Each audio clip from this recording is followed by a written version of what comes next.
It's nice for people to come together and know that they're not alone in this fight.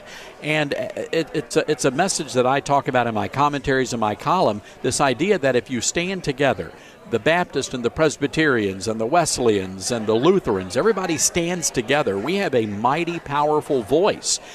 But the challenge is getting everyone to do that, to stand together and be resolute on the issues of the day. Now, you are going to be speaking a little later in the day on the program, the Values Voters Summit program here. Tell us a little bit about what you're going to be talking about. It's really a rally cry for people all across the fruited plain who need to hear a message of hope. We know the condition of our country, and the country's in rough shape.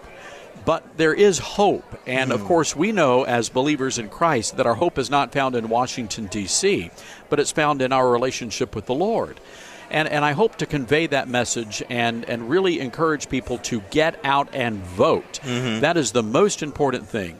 You know what, and this is important, I think. People need to have a positive reason to vote. I've heard folks say, I just feel uncomfortable voting for the lesser of two evils, and I say, vote for righteousness, vote for the hope of at a very minimum, a pro-life Supreme Court. And there's only one candidate out of the four. You got a libertarian and some other independent. There's only one that really even comes has close. Promised to have pro-life appointments to the Supreme Court. And in fact, Donald Trump had his very first appointment as his running mate to be vice president is Mike Pence, the governor of Indiana, who is himself 100% pro-life. So if you have the hope of a pro-life Supreme Court, there's only one way to go.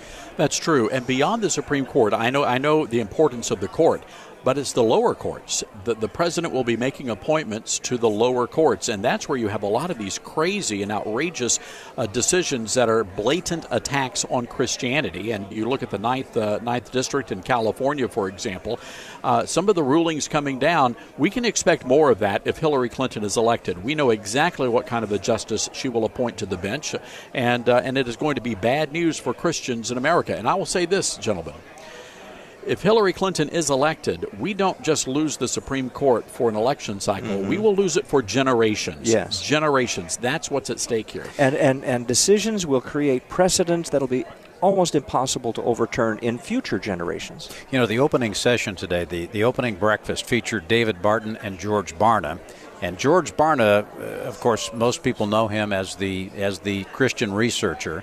And he provided some statistics that were kind of astounding, actually. And one of those statistics was the number of Christians who did not vote in the last election. And Todd, you were talking about the importance of voting. My goodness, there were far more Christians who didn't vote who could have swung the election in a different direction than it went. And that is certainly the case now. And it was discussed this morning that it is our duty to vote. It is our duty to vote. We have a responsibility, and there are consequences when we don't fulfill that responsibility as good citizens of America. I want to give you an example. Go back to Houston, Texas, when the mayor, the liberal lesbian mayor of Houston, issued those subpoenas for the sermons of those 5 pastors. Those pastors almost went to jail, but they didn't. But as I was writing the story, I thought to myself, how in the world did such a conservative town like Houston, Texas, elect such a liberal mayor? I mean, everybody's a Baptist in Houston. Even the Catholics are Baptist there.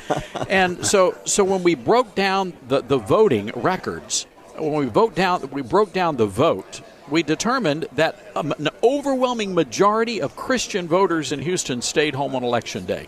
So the bad person here is not the liberal lesbian mayor. She didn't know any better. She was just doing what she does. Right. The bad guys were the folks sitting in the church pews, and their lack of involvement on Election Day nearly got their preachers thrown in jail. The only thing necessary for evil to triumph is for good men and women to do nothing. That's right.